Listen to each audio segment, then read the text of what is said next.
right, it's all about YouTube in 2024. What's different, what's the same, what you need to know about. I got a lot of interesting stuff to talk about. I hope you guys can hear me on Instagram. Unfortunately, you won't be able to see me share my screen because I'm not that advanced. But what has changed on YouTube that could possibly affect your channel? This is what I'm wanting to get into. Not just changes for the sake of talking about changes, but what could affect your channel. But first I want to say that YouTube is not just a platform for, sharing funny videos anymore. It is practically a way of life. And I can say that is true for me. As for me in my house, YouTube is a way of life for us because I manage a large YouTube channel. That's YouTube all day, every day. I create content on YouTube about YouTube, and I help other creators level up their YouTube channel. But having been on this platform on a serious level for the past 8 years, and longer than that just playing around, I have seen a lot of stuff. Y'all remember Adpocalypse? That was from about 4 or 5 years ago. Adpocalypse, the COPPA ordeal about content that pertains to children and child-centered content, and how that had everybody up in uproar. And then also, now we have to deal with the advancement of AI. That opens up a whole nother can of worms. And then on top of that, YouTube is not what it used to be because creators these days, they are leveling up left and right. They have a bunch of expensive gear. They have a lot of technology. They have next level editing skills that will put Hollywood to shame. And there's a rise in live streaming like I'm doing right now, which allows creators to interact with their audience and their fans in real time. So on any given day, you could hop on YouTube and you could see your favorite creators live. You can ask them questions. You can interact with them. You can converse with them. You can build your own community. And let's not forget to talk about short form content and how these other platforms like TikTok and Instagram have caused YouTube to make changes that they're trying to stay competitive.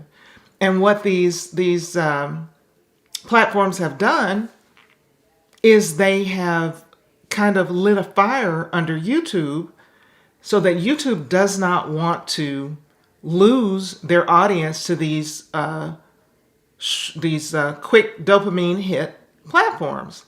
But these platforms have actually, if you're participating at all on TikTok or Instagram, you know that these platforms have actually changed the way that you interact, that you consume content on YouTube, right? So these are all very big changes. And I want to talk about tonight. I got about 7 major things I want to talk about. One being the new lower threshold requirements for the YouTube Partner Program. Now, some of this stuff isn't brand new. It either got rolled out late last year or within the last year, but I'm just rolling it all into YouTube in 2024. The lower requirements to join the Partner Program and what kind of benefits come with that. New minimum requirements for the Community tab. What that means for you, why you should be using the Community tab if you're a serious content creator, YouTube Shorts, and how they are trying to algorithmically connect the YouTube Shorts to the long form content. We're going to talk about altered content. I talked about this yesterday on one of my group calls, what that means to have synthetically altered content on your channel and what kind of disclosures YouTube is going to require from you. I want to talk about there is some customization on the homepage. I don't know if you guys have noticed, but you've got this section at the top of your homepage that says for you. So what this is I'll get into this in just a minute, but we're going to talk about the customization on the homepage. We're going to talk about YouTube shopping and the shopping shelf or the product feature, how you can use that. And finally, a really cool tool that I use that has a new feature that's going to help you decide which videos you should create right now. So get ready. Let's talk about it. Let's just get right into it. The lower threshold requirements for the YouTube Partner Program. And when people think about the YouTube Partner Program, I think mostly they're thinking about the AdSense monetization. But there's actually more to the Partner Program than AdSense. There's other benefits that you get. So it's kind of tricky, but the new originally, the threshold was for the YouTube Partner Program 1,000 subscribers and 4,000 hours of watch time on your channel within a 365-day period, within a year. And for some of us, that's not easy to reach. But now, the new lower threshold requirements to get some benefits, which include some funding features and some creator support. That new threshold is 500 subscribers, 3 valid public uploads in the last 90 days. So those of you that's just posting willy-nilly here and there, you're not going to qualify unless you have at least 3 public uploads in the last 90 days. That should be easy enough to do. And either 3,000 valid public watch hours on your long form videos, because those short form views don't count towards that, or 3 million public short form views in the last 90 days. In 90 days. Did you hear me? 3 million. That's a lot. I mean, I know there's some short form creators that are just racking up the views, but that's a lot. So anyway, what this means for you, that if you reach that threshold, if it's helpful for you not to have to get to 1,000 subscribers, if it's helpful for you to only have to get to 3,000 valid watch time hours in 365 days, what you will get is you'll have access to memberships, you'll have access to super chat, you'll have access to super thanks, super stickers, to shopping, which I'm going to talk about in a minute, and YouTube creator support. So those things can be important for creators who are wanting to earn money for their channel sooner than later. I'm glad they did that, because I, for one, personally wouldn't want to wait around until my AdSense revenue was significant enough for them to send me a $100 check. I would much rather experiment with channel memberships, with shopping, and those types of things. So you guys can stop me if you have any questions about what I'm talking about. We don't have to hold questions till the end. You can just pop into the chat. Hey, Valencia, Camille. And you can ask me the question there. So there's the lower threshold. Let me know what you think about that. Okay, there's another lower threshold for community tab eligibility. So I believe before it was there wasn't a view watch time requirement. There was a subscriber requirement, and I think you had to have 1,000 subscribers, and they've dropped that down to 500 subscribers. Well, why is this important? It's because the community tab, and I'm going to share here in just a minute, the community tab is a great place as a small creator or a business creator that you can communicate with and engage with your followers on a more personal level. And it looks like this. This is your community page. You can put gifts. That's my favorite thing to put. You can put a poll in there. You can link to a video. You can talk to them back and forth in the comments, just like you would on Facebook. And if you only have to have 500 subscribers in order to get this benefit, I think that's great, because you can start right away. Y'all couldn't see it? Let me try it again. I'm sharing my screen. Yeah, y'all see it? Marie, this is a purple screen. Okay, let me try this. Put it over here. I have so many screens. How about that? Can you see that? I'm seeing it. I don't know why y'all aren't seeing it. Let me know. Oh, okay, you can see it now. Thank you. What would I do without y'all? Okay, this is the community tab. On your channel, you have community.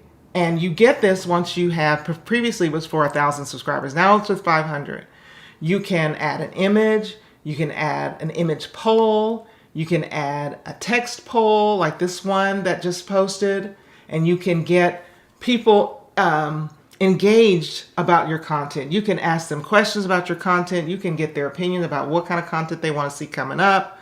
People love to give their opinions, and they love to be able to talk on, communicate on another level with the creators that they're following.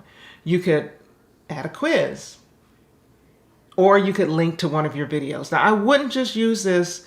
Yes, you can promote your videos here, and sometimes we do that. Sometimes I do it on my channel, but I wouldn't just promote. This is a place to engage.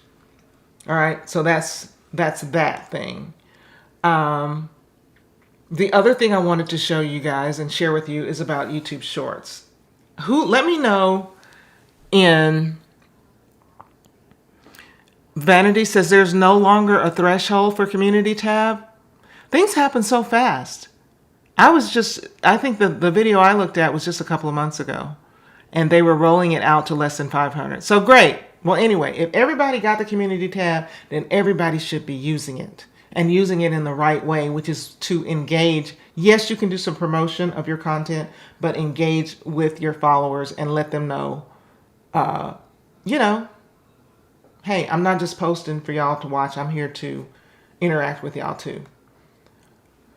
So if I am using Teriel Ecamm Live for this live screen, if it continues not to work properly with Instagram, I might be changing. But I wanted to talk about the Shorts feature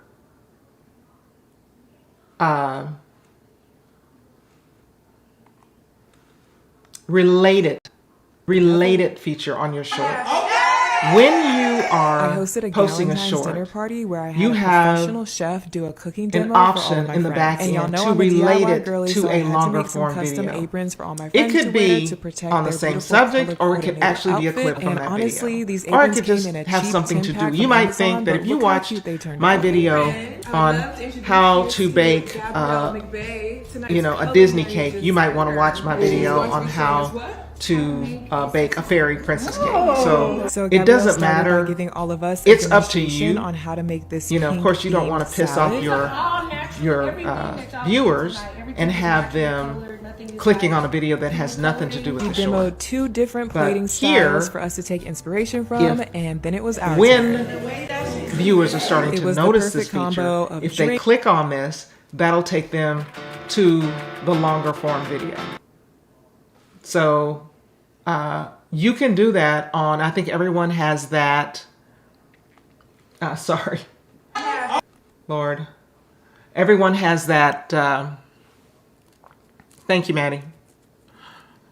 That feature where they can relate a video from a short to a longer form video. It's funny because I can't hear the video. I don't know where the sound is going. I guess it's going into Ecamm Live. I did not intend for that to happen.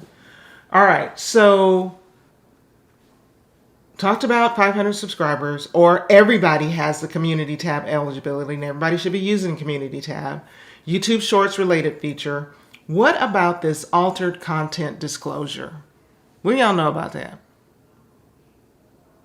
What do you know about the altered content disclosure? Have you noticed it when you're getting ready to upload a video? Yes, vidIQ is safe. Yes, you can use that day. When have you noticed that when you get ready to upload a video, not only is it asking you, number one, is this video sponsored or have sponsored content in it? Okay, yes or no. Number two, is this video, was it made specifically for children? Okay, yes or no. Now it has, is your video altered in any way? And what they mean by that is AI. Did you use AI in any way to alter it? I made a whole video about this. It's probably going up later this week. If you want a lot more details, stay tuned for that. But I'm just going to go right here to YouTube's information, what Google puts out on the web. So altered content is anything that meaningfully, artificially, fully or partially alters or creates any audio, video, image creation, or editing tools, realistic content-wise. It is going to require disclosure. And they give you some examples here. If you are using a beauty filter, no, you don't need to disclose that. If you have digitally altered someone's face or replaced one person's face with another face, you do need to disclose it. If you are using effects to enhance your recorded video, that's fine. You don't have to disclose it. But if you are making someone talk and say something that that person didn't say, or you're depicting a professional, like a medical professional, saying stuff that they wouldn't typically say, that's not allowed. So it's pretty detailed. What happens? So what happens when you disclose this altered content? Well, if it's not significant, YouTube is going to, and they show an example here, they're going to add the disclosure to your description box. That's if it's, oh, I made it look like it was snowing in Honolulu. If you have something more sensitive, I don't know what that would be, like they just said, have a medical professional saying something that a medical professional wouldn't normally say. Then they're going to put that sticker on the front of your video player. So their goal is to alert the viewers that this video isn't 100% natural. Whether viewers are even going to notice those stickers, maybe not. As we start talking about it, they may. But they just want to be transparent with the YouTube audience and let them know. I've seen tons of AI altered videos in the last week. I listened to AI created videos. Say maybe it's a book that I wanted to read, and what the creator did was took the text of the book, uploaded it, and has it being read in a voice, although artificial, that's clearly meant to be the actual author. This may be an author that's long dead, that died before audio books even came out. And so what they do is they take their voice and they use AI to create an audiobook as if it's written by an author who never recorded the audiobook. Now, those people are going to have to check, yes, this video is artificially altered. And a couple of questions came up. Do you have to go ahead and disclose on videos that maybe you uploaded months ago or a couple of years ago? They said you can. They didn't say you had to. They didn't say you had to. So, okay, so what if you don't? What if I just don't do it? Right now, they are not penalizing people. They're not penalizing the people right now. That doesn't mean that they may not do it in the future. They're saying they're going to reserve the right. The AI warning is new because I just had to report an AI commercial that had a celebrity advertising diet pills. Yeah. Yeah. So they're saying that if they notice a lot of people purposefully trying to deceive the public with artificial intelligence and not disclosing it, that they will give you penalties, but they haven't said what those penalties are. They also said, and this is something that I think we all wonder about, is if you disclose that, is it going to have any bearing on the visibility of your video, number one, or your monetization requirements, number two? I mean, we all remember with COPPA, with the child, what is that? I don't even know what COPPA stands for. We all remember how it significantly affected those creators who had content that was specifically made for children. It significantly affected their income because it affected advertisers. That might be the same thing with AI. You might have a situation where advertisers are given the option to say, I don't want to show ads if there's any AI on it because I don't know what they're going to be doing in there. So it might, YouTube is saying, no, it's not going to affect how we show your video out to the world. And no, it's not going to affect your monetization requirements. But is it going to affect your monetization? That's what you should think about. Hey, I'm talking about how YouTube has changed in 2024. What changes affect you as creators? We're talking about AI, talking about YouTube Shorts. We're talking about altered content. We're talking about lower threshold requirements for not monetization. Did I make that clear when I was talking about that lower threshold for 500 subscribers? That does not give you access to that does not mean that you're going to be monetized with AdSense revenue. It ain't for that. It's just for these other things. You still have to have the 4,000 watch hours and the 1,000 subscribers to get monetized with AdSense. You don't need it for channel membership, super chat, super stickers, super thanks, and shopping. Just wanted to make that clear. Yeah, so YouTube's on top of it. Just the other day, I heard on the news they were talking about AI and AI generated voices and how you can make somebody look like they said something that they didn't say. They're doing it right now for the political campaigns. They're doing it right now. People are making ads because, they can do that on the internet and they can just have their ad running anywhere versus, having to pay a network to do it. That they're making videos with political candidates saying things that they didn't say. Now, if you look real close, their lips ain't going to be matching. They might make the lips match. I don't know, child. But that is what the general public at large is worried about. People using it, people lie anyway, but just taking lying to another level with AI.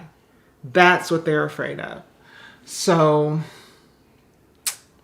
As for me, am I going to go over how channel memberships and super chats work? Well, a little bit. I won't go into it in a lot of detail, LaTanya, but I will. So let's talk about channel memberships.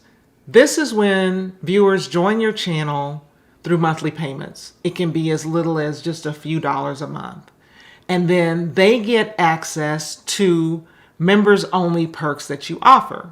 And this could be like content that you don't post publicly. It could be badges, emojis. Sometimes if you join a channel, they'll send you a little something, a little pin, a little a little something, a pin, some PR. The thing about channel memberships is that YouTube will take, they're going to let you have that. Y'all can have that. And channel memberships can be really valuable, even for small creators with a very engaged audience.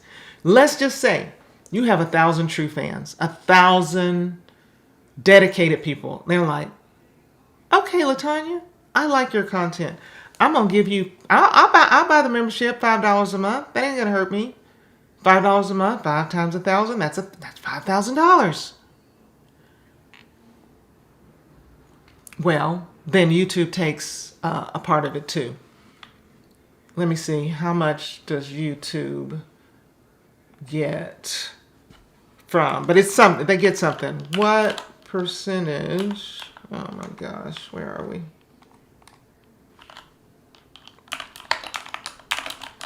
Does YouTube take from memberships? 30%. They take 30%. So, but that's just, so you got 1,000 fans. They're paying you $5 each.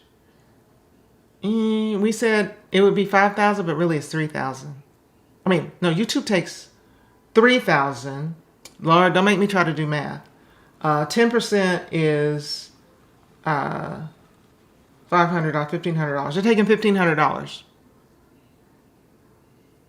But YouTube is hosting it, and they're giving you this perk for free. Okay, super chat and super stickers. This is when you can buy super chats, where your fans can buy super chats to highlight their message. And I think, I'm not sure if that ends up putting any money in the creator's pocket. If it does, it's negligible. Super thanks. That's when you earn revenue from viewers who want to show extra gratitude. And that's like a tip jar. It's like a tip jar for your YouTube channel. So you could go ahead and turn that on if you wanted to, if you had a super engaged audience. But the most helpful aspect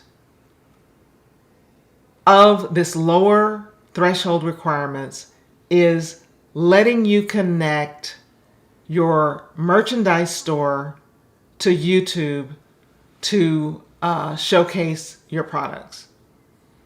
And so who has noticed the shopping shelf? Who has noticed in the back end of your YouTube Creator Studio that you have an opportunity to link products? And not just, you have not just products, but not just your own products. Like if I have this, like I made this shirt. If I wanted to sell this shirt, I could sell some of these shirts. I could put it in, I could go to Teespring or some other type of t-shirt, sweatshirt manufacturer, and I could design my shirt. And when you go to my channel, you would see at the bottom of my channel, I'm going to pull up one here so you can see what it looks like, that you could buy my merch or whatever. But not just that. I want to turn this off. Let's see. Who has it? Who has it that I know of?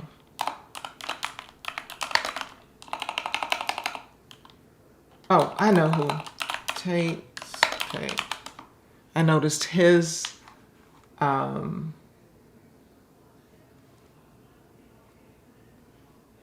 make sure I'm going to turn off this so y'all don't have to listen.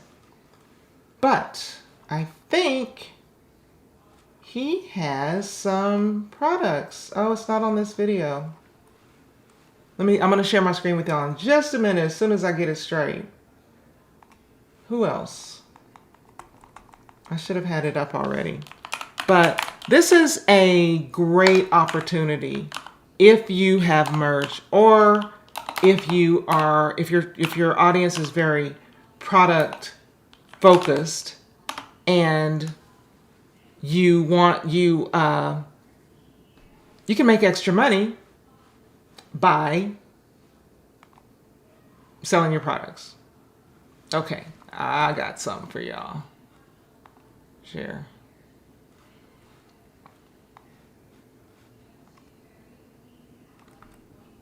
This is really irritating me the way this is working. I want y'all to see. Share this screen. Share the screen, not that screen, this screen. Jeez Louise. There we go. All right. If you'll notice down here at the bottom how Roberto has his beanies, his t-shirts, his sweatshirts, you can just buy straight from his channel. There are some creators who have whole stores worth of products. Where's her other channel? There used to be now see they changed it. You can't get PopFlex. It's called PopFlex. So this creator started a whole new channel for her workout gear. And all she has on this channel is shorts. This is genius, where she's showing different people trying on her gear. She's got her community page and she's got a store. How about that?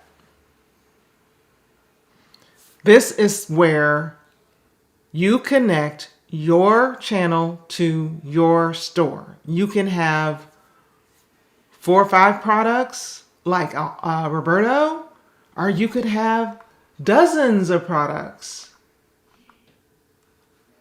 And I forget this creator's name. I'm sorry, I'm blanking on it. Like Blogger Lattes. And your fans can support you by buying it. But not just that. You can do like we've done in this video. When you click on View Products, all the products that the creator wants to link that she used in the video, and you can buy them from Home Depot, you can get them from Walmart, you can get them from tons of different places. This is affiliate income. So when you're in the back end of your channel, maybe I could show y'all what that looks like. I'll show you on my channel. Be happy to show you on my channel. Can't believe I don't have YouTube as a shortcut. If you go to the studio, and let's just say I have some content here, and in the details section, well, while I'm in details, I'm just going to go on and show y'all where that altered content disclosure is, since I'm back here anyway. Your video details. Switching gears. Sorry for my ADD. Is it made for kids? Yes or no? Does it have paid promotion? Yes or no?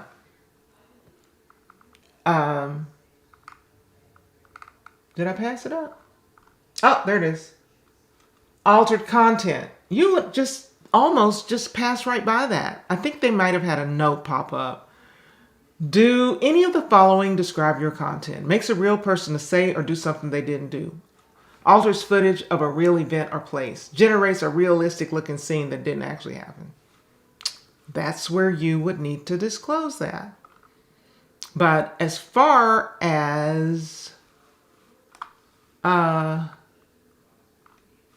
details, now I was almost sure I had the product. Maybe it shows up on some of my videos and not others? Huh. Let me see. Let me do this. I want to show you where those were.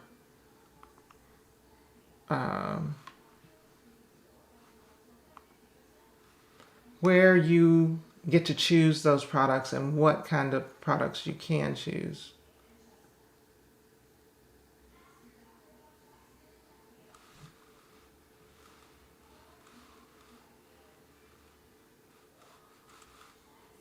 All right.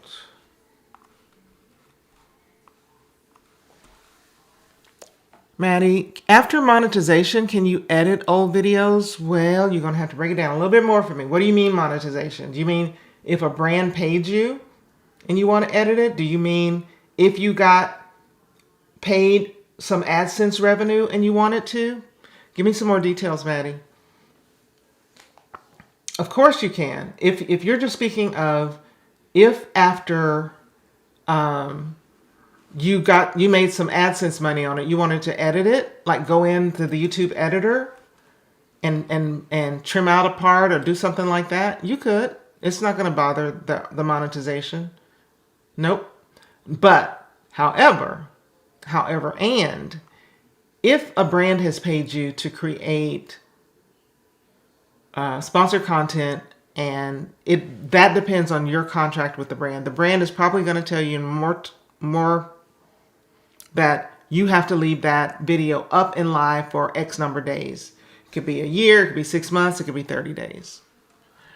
Okay, so I want to go back to showing you the products. Let me know if you can see, because it looks like to me y'all can see.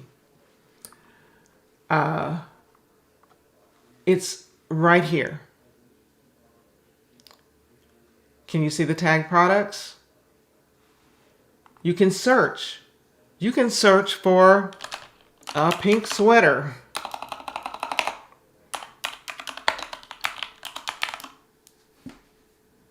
And then you're going to get lots of pink sweaters.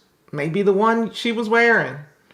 And you choose that sweater. It tells you back here also how much commission, because different stores pay different commission levels.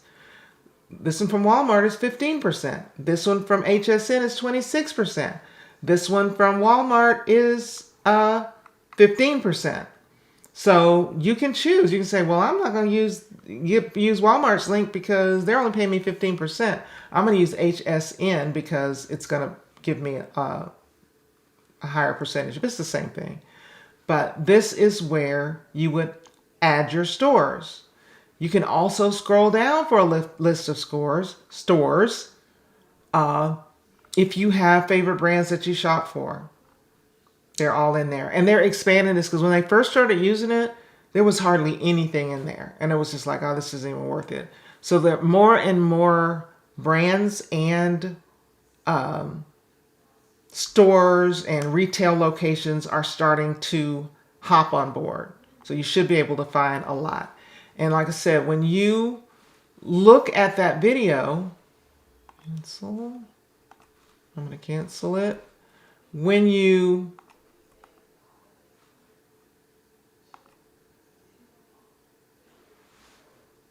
look at that video, those products, they changed it once again. It used to pop up, you know, at the bottom, and now they're popping up. If you say view products, there they are on the right. I mean, I guess it depends on like how big my screen would be if I had a smaller screen. Nope, they still going all to the right. So those are products that you could link for commission And it's a commission disclaimer right on that. Raven Elise earns commission on tagged products, and then that income is tracked in with, you'll get that income along with your YouTube AdSense check. But if you're not monetized, you don't have to wait on that check. You can just start racking up the income right now. I mean, what does it hurt? It only takes a few clicks to add the products, right? All right. So what's the next thing I want to talk about? Oh, the For You customization. You'll notice if you go to someone's channel, there will be this first section. It used to be, it was videos. The first section was videos. Now it's like, what is this For You? Some of these videos, 11 months old, 8 months old, 10 months old, 4 days old. Let me go to another one of my favorite creator.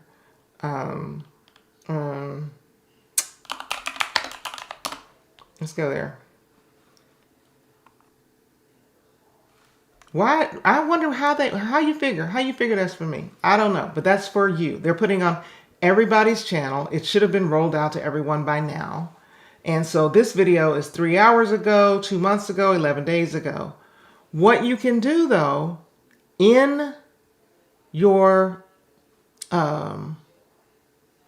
back end, is you do have the option to tailor that just a little bit. You can leave it at the default, which is just show them whatever content I've made ever. Or you could change it to only show recent content in the last 12 months. As well as you can decide what type of content is shown, because some creators make long form, they make short form, they live stream. Me. So I would need to, what I would probably want to do for my channel, the experience that I want my viewers to get, I would probably want them to just show videos and not shorts or live streams. I haven't done that. It's just showing videos. No, it's showing live stream. It's showing live and long form. So yeah, maybe I want to go, you could check off live, show them the live and show them the long form, but don't show them the shorts. I wouldn't want to show my shorts in more ways than one. So if you've noticed that, know that you do have a little bit of control over what viewers are going to see. I don't know how this is working out for YouTube. I mean, I think they're thinking that if it's just another way to algorithmically show the viewer what YouTube thinks they want to see based on maybe the content that they've watched on your channel before. So if you were looking at a Raven Elise channel, then maybe if you really liked party stuff, it's going to show you the party. Maybe that's why it's showing me the party stuff. Maybe I like the party stuff. But maybe for another viewer, it's going to show the home decor stuff. And maybe for another viewer, it's going to show organization or, makeup cleanup. That's what's going on there. All right, I have one last thing I want to share with y'all. Y'all got any questions so far? I'm checking the chat. Let me know if you have any questions. Any other feature you want me to talk about? But I've got one more feature that I have really been loving lately. This is a feature by vidIQ, and someone just asked if vidIQ was safe. Yes, it is. It is a company that's been working with YouTube for a long time. vidIQ had to get all kinds of approval to somehow coordinate their data with YouTube's backend data. So yeah, it's safe. But this is a feature from vidIQ. First, I want to explain who this feature might be helpful to. If you are wondering what kind of content to make, that's nearly everybody. What kind of content should I make? Not just for ideas, because that's another thing. In 2024, you cannot just get on YouTube and post whatever you feel like posting. You can't. It's not going to compete. There's too much other valuable information out there to compete with. So you have got to, especially as either a new creator, a small creator, or an entrepreneur who is trying to reach clients and customers through YouTube and get visibility for their business, you have got to know what kind of content is going to perform in your niche. And you may have a lot of ideas about what you want to post about. But what you should be posting about is something that other creators have had success in posting about, because it's a topic that people actually care about and they're interested in. So I'm going to use this example that I used last night in one of my calls, talking about a creator who makes content about travel. She just so happened to have been traveling to Colombia, and so I put in the YouTube search bar, travel to Colombia. Now I wonder if you've noticed something here. I've got vidIQ installed on this channel. And you see that says 2x, 48x, 14x. What does that mean? That stumped me at first. Oh, this means that this video got twice the amount of views that this channel typically gets. That means that this video got 48 times the views on this video that this channel normally gets. This channel only has 7,700 subscribers. Now I can see that because I have the vidIQ extension installed. If you were just on YouTube, you wouldn't necessarily know that. So you might be searching for videos that got a lot of views that have to do with what I want to talk about. Well, just because it got a lot of views doesn't mean anything, because this guy, Touropia, he could have gotten 200,000 views, which he did, but he has 1.4 million subscribers.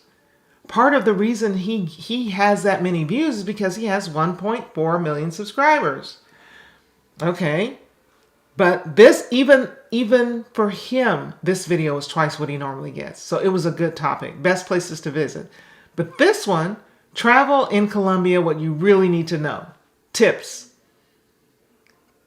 40,000 views for a channel that only has 7,000 subscribers. That's insane. So this is your research tool. You're going to look for. And just because, this young lady has 300,000 subscribers and she quote unquote only got 61,000 views. That's no shade on her. That's not doing bad.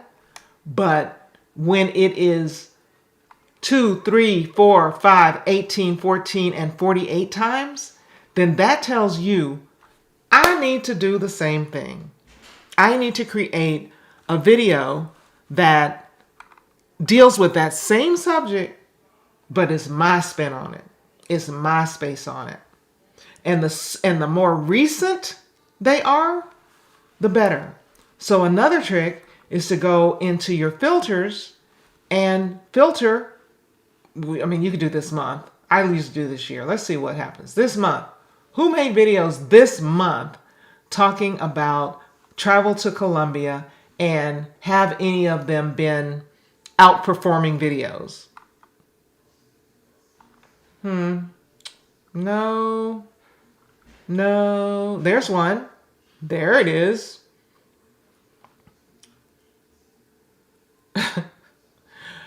1.3 million views. And so if you have been to this border if you happen to have traveled, I don't know if Dalgy's in here. She's the one who's a Colombia travel person. Did you go to that border? Did you go to South America's naughtiest border? Because if you did, and you have some footage of it, you can clean up on that video. This is your research key, research tool. And if you just want to be nosy, and you go to your fave's channel, and you want to see, well, let's see. Somebody everybody knows, Jackie Aina. What are her popular videos, like outperforming videos on her channel? It takes a little bit of a while to bring up, but you can also get a more realistic view of YouTube. I tell people all the time, and just maybe you just don't know this, but hardly any YouTube creator gets the equal number of views or anywhere close to it as to how many subscribers they have. It's generally, in my estimation, this has just been eyeballing it, 10%. If you get 10% of your subscriber base in views, you're doing well. And I'm going to use this as an example. Miss Jackie has 3.52 million subscribers. Okay? If her video gets 700,000 views, that's twice what it normally gets. So, what did I say? 10%. 300,000 views is great for Jackie's channel. There it is. One time. 319,000 views. That's an average across most channels. And I'm sure that you can think of an outlier. Kelsey, do you think getting the video extension is important? Should I pay for it? If doing research is important to you, if doing research and getting some extra help and saving time on SEO and all these things that you're having to look at, absolutely. There's some other features. Travel Colombia. That vidIQ has a bunch of other features. Not just this one. I'm just talking about this one because this is a new feature for vidIQ. But here you'll notice that I can get some additional keywords here. This keyword tool right here is worth its weight in gold. So what you want to know is, I make videos about traveling to Colombia. What other videos have a high enough search volume, high enough that are related to the content that I am going to post about, but also don't have a high or very high competition level, meaning it's going to be very hard for my video to be seen as a small creator. Sometimes you run across stuff, sometimes you don't. I can put, let's sort by competition. You can sort by search volume, search by competition. Is Colombia safe? It's got a low-ish search volume, but I'm telling you, if I was brand new, and I wasn't getting 100 views on my videos, I would make videos on these topics. Okay, then what you can do is also Colombia travel, life in Colombia. Let's see, Cartagena, I don't even know how to pronounce it. Colombia nightlife. I could click on that and get even more related search terms. So you could spend some time in here, and you should. You could spend some time in here looking at keywords. Look at that. If I can say that word, I'm going to say Cartagena. Cartagena travel guide.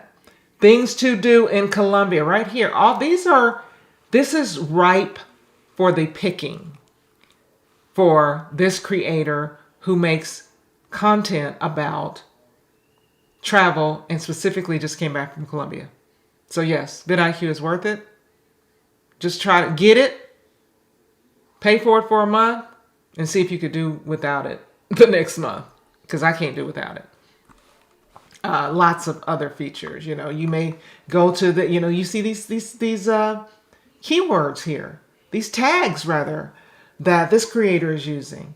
That's from vidIQ. It's showing me, oh, these are the tags you use. So you know, if I want my content to be discovered, so not only am I going to make my own Ultimate Columbia travel guide, and I may call it some, you know, give a little different tagline. This is not about copying. It's about being inspired. But, oh, yeah, I didn't think about that tag. Let me use this one. Let me use that one. So that if people are still watching, and they are to the tune of 7 views per hour, also a vidIQ. No, they're different, Camille. They're different. vidIQ and TubeBuddy are different. I use both of them for different reasons. It's pronounced like a H.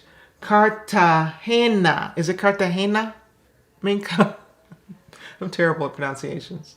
That's also a vidIQ tool that's telling you that video, even though it was made 8 months ago, is still getting views every hour. So if it's still getting views, that means that there's a possibility if your video is similar enough to this video that your video would get suggested alongside, behind, underneath, after this video.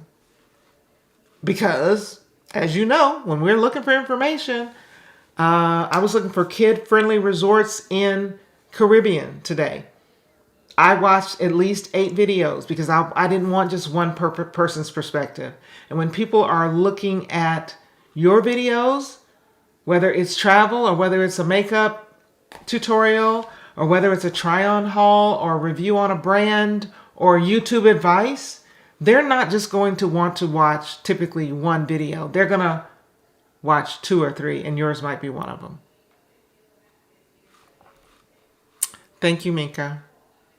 So, this vidIQ is huge. TubeBuddy, I like TubeBuddy too. Just to be very, very brief, because I don't want this to be a TubeBuddy. And, I'm doing a live either next week or a week after next, sometime in April, on SEO. SEO, search engine optimization. And that's when we're going to really get into the tools that vidIQ and TubeBuddy have that allow you to SEO, search engine optimize your content. YouTube is a search engine, the second biggest search engine in the world. Everything that you see, everything that's presented to you on the internet is because of search engine optimization. It's because it has been optimized in some way for it to show up on your screen. And so in order to be successful on YouTube, in order to be successful in a business in this digital age, you have to know about and know, at least have a cursory knowledge of search engine optimization, how it works, how to tag your videos, how to tag your content, what's the difference between a tag, a keyword, and a hashtag, all that stuff. And then once you know that stuff, then you will see how best to use the tools to get recommendations. What about vloggers? So we have this conversation every single time, Kimberly. There's vlogging as a style of video, meaning I'm a travel vlogger, right? This lady's vlogging. These people are vlogging. They're vloggers. What do you mean when you say vlogger? They're vloggers and they're using the tool. What do you mean?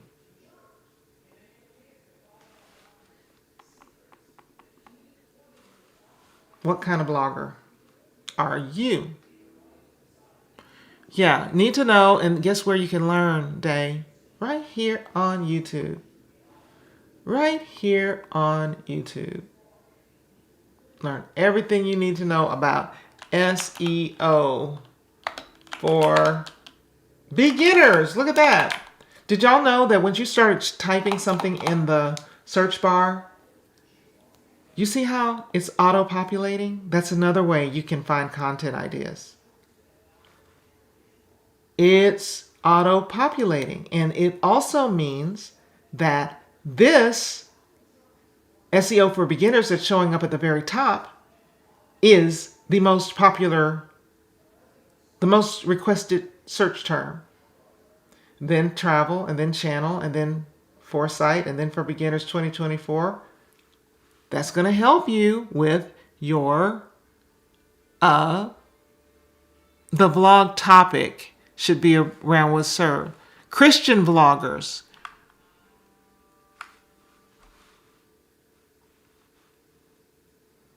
Christian vloggers. I'm just trying to, don't. Maybe you can tell me your channel and I can take a look. I'm not sure how you would use that. Mom vlogs in a daily life. Well, see that's it. You know, that's when you start running into that brick wall when you're trying to do that kind of content on YouTube and be successful. It's very hard because it doesn't lend itself well to the search engine. It doesn't lend itself well on how can I make a thumbnail that shows what's going on. It doesn't.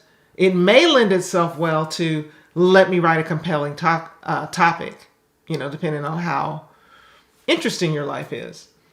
But when it comes to actually being able to use tools, you know, somebody said mom vlogs, that's a thing. And yes, if you put in mom vlog, you would be able to get some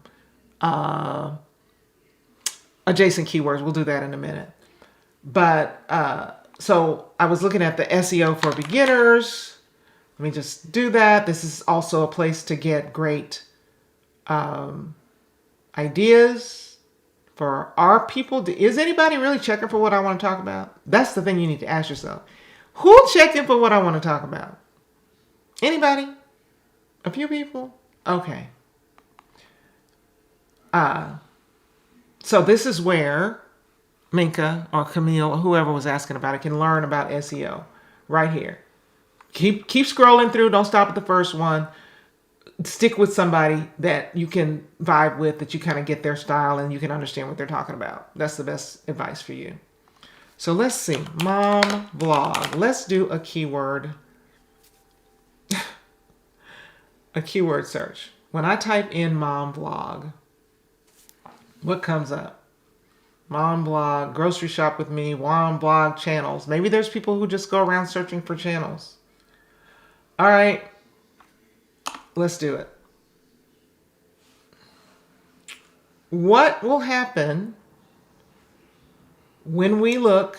Here's another thing that will be helpful with vidIQ. I think this is a vidIQ feature.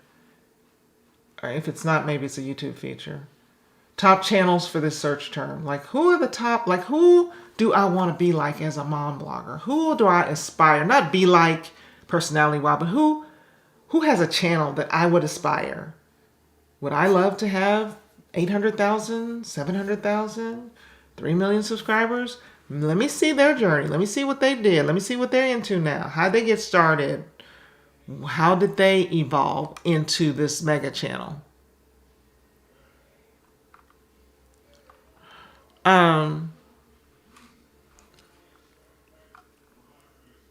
How do you use it to get together power? How do I use vidIQ and TubeBuddy together as a power couple? That's funny. Yeah, they just have different features. I mean, and then it'll kind of mess with your mind when you have certain keyword scores coming up for vidIQ.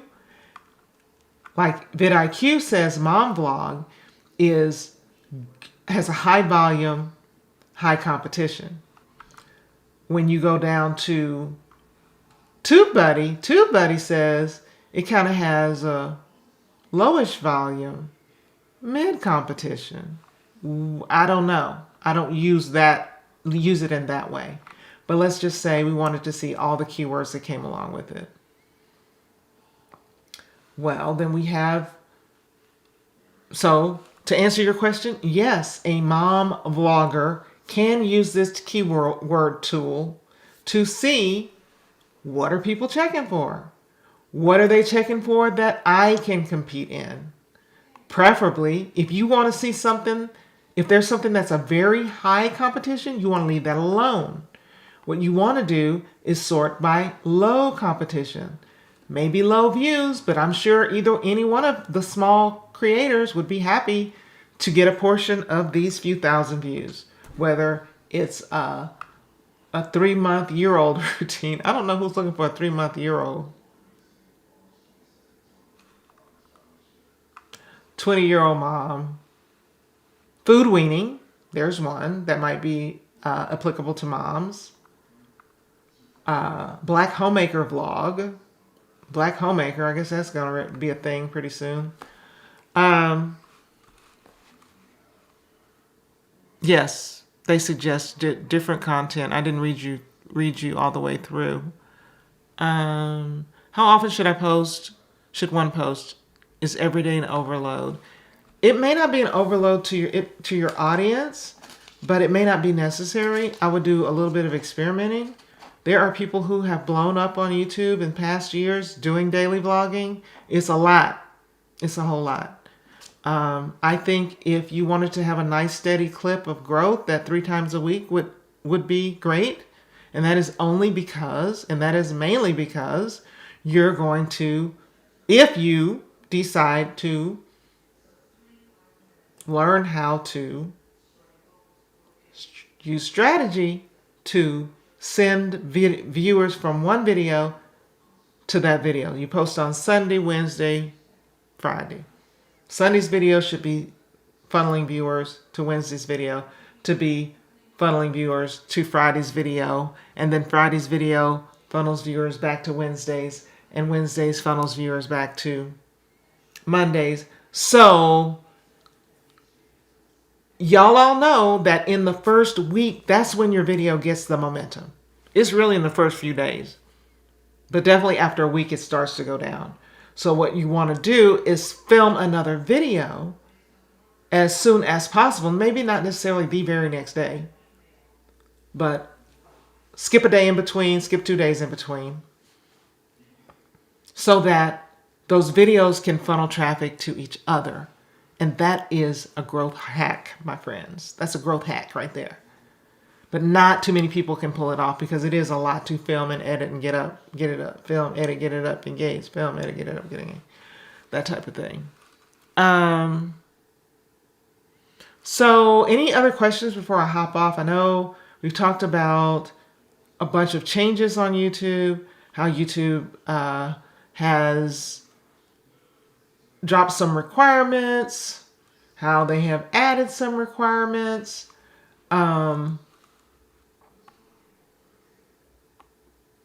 Other money-making, Lord,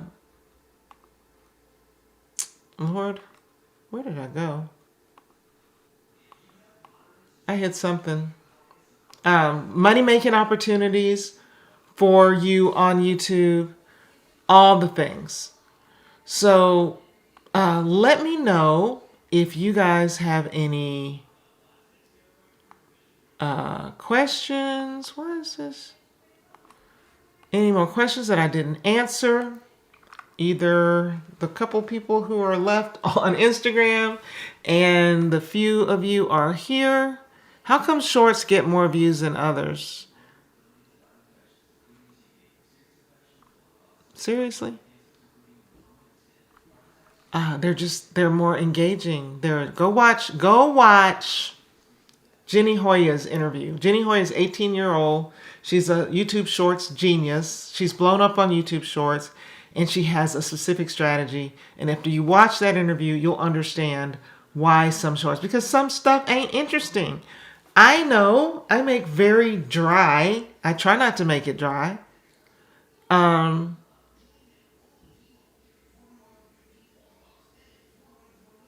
Why or why not what? I try to make it dry, but some people just say you're not interested in it, so you're going to scroll by. And therefore, the more people just scroll past it, the fewer people that YouTube is going to show it to. So therefore, it's not going to get a lot of views. And other videos that people are like, yeah, not only are they watching it, but they're watching it once and two. You know those videos, those shorts. You've watched it for 1, 2, 3, 4 times. Well, you do that and several other people do that. And then YouTube is just going to be like, everybody gets to watch this video.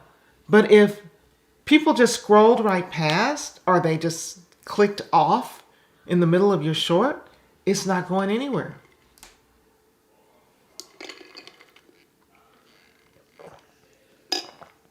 So, Kimberly, I've already talked about memberships. I've already talked about, you said do a video on YouTube updates. This is what this video is. Maybe you're talking about some other updates. Let me know what updates I missed. What updates y'all talking about?